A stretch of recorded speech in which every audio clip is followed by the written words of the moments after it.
What is up, and I welcome each and every one of you back to a brand new Civ 6 or Civilization 6 video. It is about that time again. I've been making a little too much Humankind content. I'm still the Civ lifer after all, not the Humankind lifer, so we're going to go back to our roots. We're going to be looking at the top 10 tips for a Civ 6 deity, or really just a Civ 6 victory in general. These tips are pretty much just going to be all-purpose, sort of. They're not going to be towards a specific victory type or difficulty, but if you are trying to beat any sort of higher difficulty, you could be trying to beat Settler from, listen, if you can't beat Settler and you need my help for that, I don't know what to tell you. You should probably just quit video games in general. But in all honesty, if you need help, these tips should definitely give you at least a good idea of where to start from, I guess. But yeah, without further ado, let's get started with tip number 1.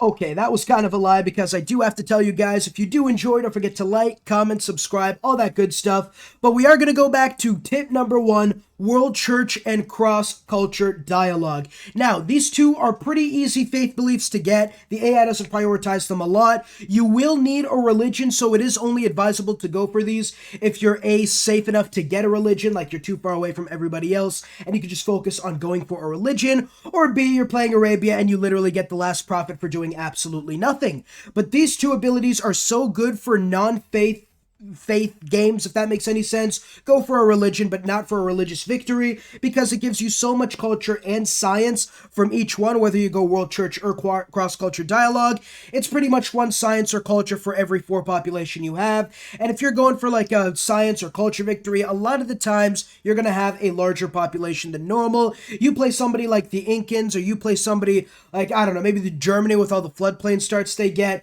you could get up to an insane amount of population. You pop that in with work ethic and then maybe Jesuit education, and you are easily going to be able to buy all the buildings with faith, get a butt ton of production from holy site adjacencies, and just get a massive amount of culture or science depending on what game type you're going for. But this is a very, very effective tactic.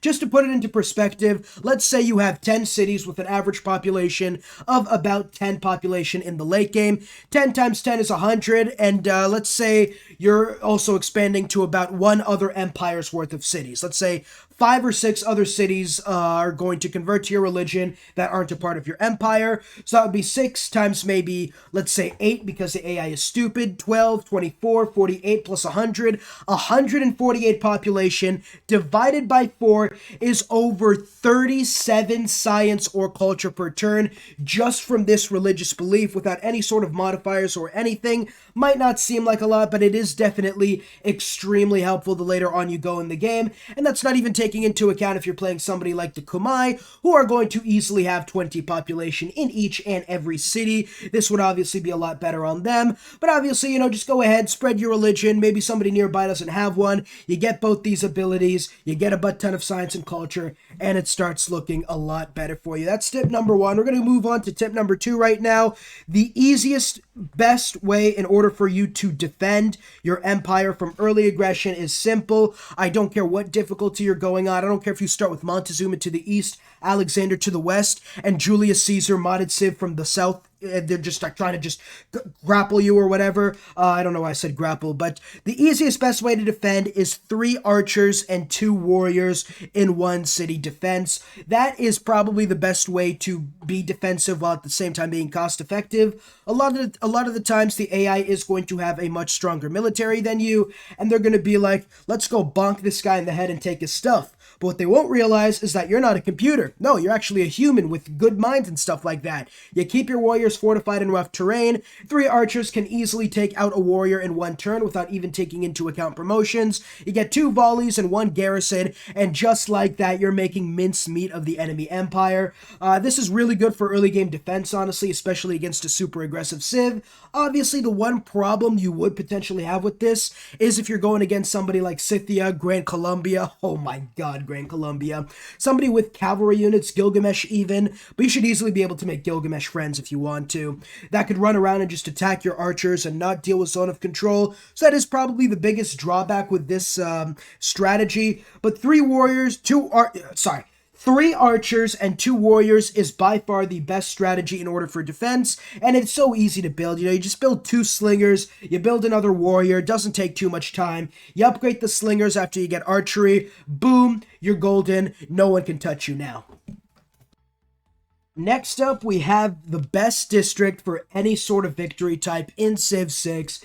It depends, right? If you're playing on a Pangea map, it is going to be the commercial hub. On an archipelago, it is going to be the harbor. I don't care what victory type you're going for, you will always want these two things just for one big reason, and that is trade routes. Trade routes are so strong in this game once you get them up and running. You get a couple of the policies, triangular trade for gold and faith, or trade confederation for some science and culture. You could be making a blistering amount of faith, culture, science, production, all that good stuff with trade routes that do require commercial hubs or harbors. Obviously, harbors are a little better because lighthouses provide a butt ton of housing to coastal cities, but commercial hubs are still nothing to be taken granted for. They are still an amazing district to have with all the gold you're going to be generating. Gold might not be the best resource in Civ 6, but trade routes are so good, especially after you get alliances. You get an early science alliance. Let's say you have 10 trade routes, each providing you 3 or 4 science.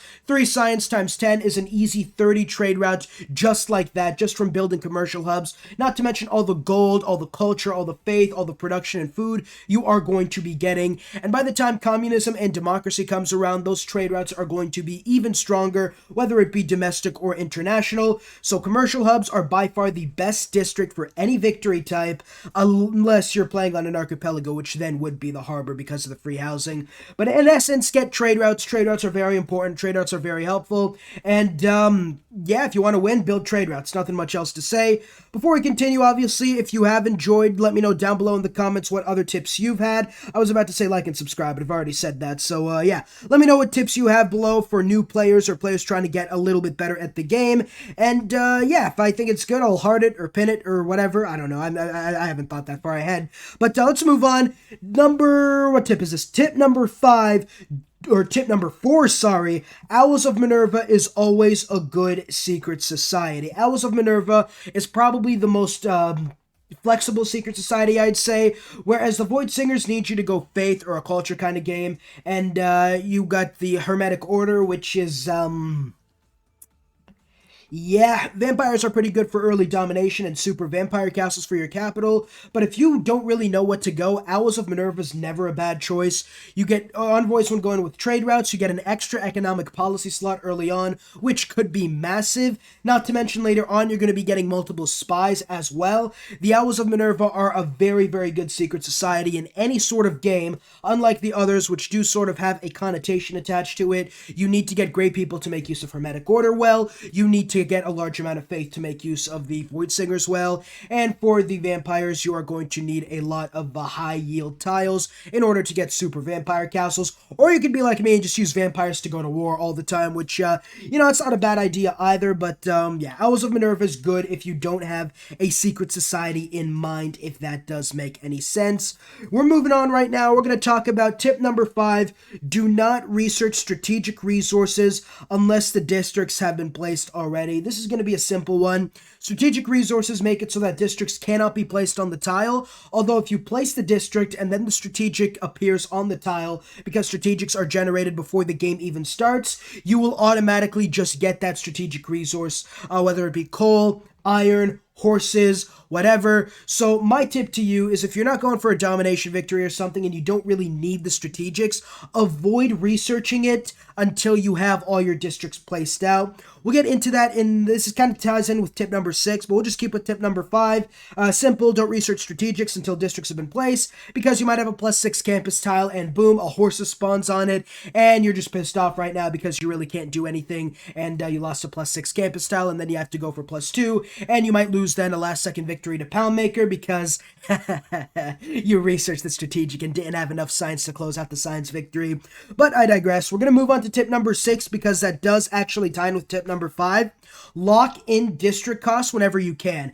This is a tip, it might sound hypocritical, but I don't really use this tip at all, quite honestly. It's something I should be doing. Whenever you are going to place a district, place it immediately. You don't have to build it, but the way this game works is the more techs you research and the more districts you build in general, the more expensive districts get. So if you lock in the cost and build something else, the cost will stay the same, unlike if you don't play the district and put it in later on, if that does make any sense. I hope it does, man. I don't know. Sometimes they don't make any sort of sense, but yeah, you put it in, you lock in the district cost, you don't have to build it, you just have to literally place the district, leave it, and then maybe later when you come back, it'll be like 1 or 2 turns compared to like maybe 9 or 10 turns it would have taken if you just didn't lock in the cost. So lock in district cost, very good, very powerful, very smart. But yeah, let's move on to tip number 7 right now. A more advanced army is better than a bigger army. This might seem kind of obvious, but in Civ 6, the tip I'm trying to get at here is going for an early unit rush requires you to be technologically ahead of the enemy. If you're going for a swordsman rush and the enemy AI has walls and swordsmen, you're going to lose 10 out of 10 times without a doubt. The AI getting the +4 combat strength buff makes it so that when you're on an even playing field, you will always be behind the AI. So you have 2 options. You can A, go for a lot of ranged units so you can attack without getting retaliated on, or B, get something like musketmen in the medieval era or swordsmen in the ancient era or something like that. Part of the reason why someone like Babylon is so powerful is because they could get easily crossbows in the ancient era, planes literally in the Renaissance era, which is absolutely insane. So essentially you do want to, if you're going to go for a war, go and beeline an advanced unit that you can build, obviously depending on the strategic resources nearby. Maybe you don't have iron, but you have niter, so you might just want to go for musketmen instead of swordsmen, or maybe you have oil nearby somehow, and you decide to go for an infantry rush. Always beeline later era units and get the good ones, because if not, you're probably not going to make it out of a war too well. And again, 2 to 3 swordsmen is going to destroy an army of 10 to 15 warriors. It's just the combat strength difference is too big, especially considering the warriors will live longer, or the warriors will just give experience to the swordsmen, give them promotions, extra combat strength, which should make up for the enemy AI's +4 combat strength boost on deity difficulty. So again, more advanced army is better than just having a bigger army 10 out of 10 times. Tip number 8, when conquering cities and dealing with loyalty, always have a plan.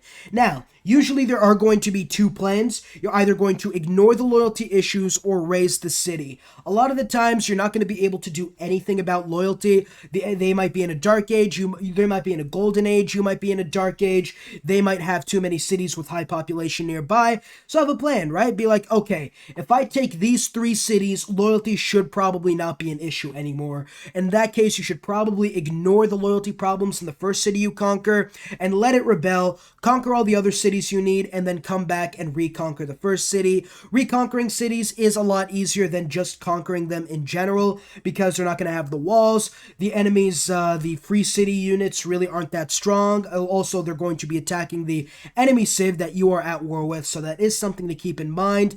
But yeah, in all honesty, when you're conquering, you want to ignore a lot of the times and try to keep the cities. But if you can't, right, if the enemy AI is just so, like, strong and you're not going to be able to break through, it's oftentimes better to raise the city and place in one of your own cities, because you're not going to get that loyalty bonus from having grievances against enemies. If you have grievances against the enemy civ, the original owner of the city, it is going to cause a higher decay in loyalty. So you're going to have lower loyalty in those cities. You raise it, you put in your own city. It might not work because, again, sometimes it is because the population for the enemy cities is just too high, or they might be in a golden age. But if you're going to take more than 10 turns to conquer the 3 cities that are providing the most loyalty, a lot of the times it is just better to raise the city, because you're not going to be able to take those cities in time, and the city's just going to flip back to the enemy civilization. So yeah, always have a plan, either ignore or raise cities depending on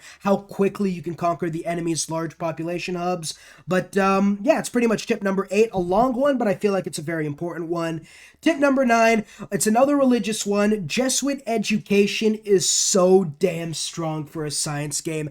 I just played an Arabia game a week ago or something like that, and I picked Jesuit Education, and I was able to faith buy research labs so quickly. I don't even think I built any research labs. I think universities and research labs, I had all of them within my empire within 20 turns. Every single city had one, which allowed me to use my production on other things like campus research grants, for example, in order to get a much quicker science victory than I would have. Jesuit Education, if you have a butt ton of faith, is very, very, very, very strong, and I highly recommend it to everybody.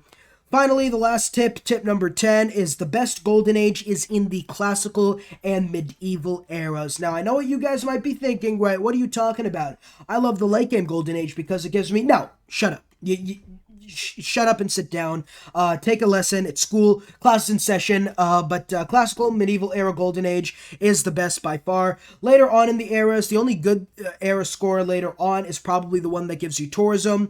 The one that researches rocketry for you and gives you a boost to all information era eurekas isn't that good, in all honesty, because a lot of the time you're going to have that already. You're going to be in the lead technologically in the later eras, and by the time you get that, you'll already have all the information era techs researched. Classical and medieval era is best for a number of reasons. Number one, extra science and culture is always good, but monumentality is such a broken OP. Oh my god, look at this one-shot dedication bonus, because it's simple. You're able to use faith to buy settlers and builders, so if you have any sort of faith income, like from, for example, the Void Singers, or if you have a religion, or if you have maybe something like... I don't know, a couple temples already, you are going to be able to start spam buying those settlers, and it would be absolutely insane. Settlers are by far the best, or not the best, sorry. Monumentality is by far the best golden age dedication you can get, and you can only get them in the classical, medieval, and Renaissance eras. And the reason I don't include the Renaissance era is because by that time, you should have all your cities placed out, and if not, you probably have a lot more problems to worry about than just placing out settlers. But yeah, it's gonna be it. I was kind of tired today, so the tips might not have been as concise or pointed as I want them. But if you have enjoyed, as always, don't forget to like, subscribe, leave a comment down below. What tips do you guys have for how to get better at this game? And yeah, without further ado, I will see you all in the next video. Peace. Huge shout out to my members, Cash Christian, Ben Omby, John Blair, Jackson Perez, Polaris Gaming, Emporium, Adam Mester, Jeff Utzler, Kim Cosmos. A really special shout out to my oh my god subscribers, Robert and Overflow of Amenities.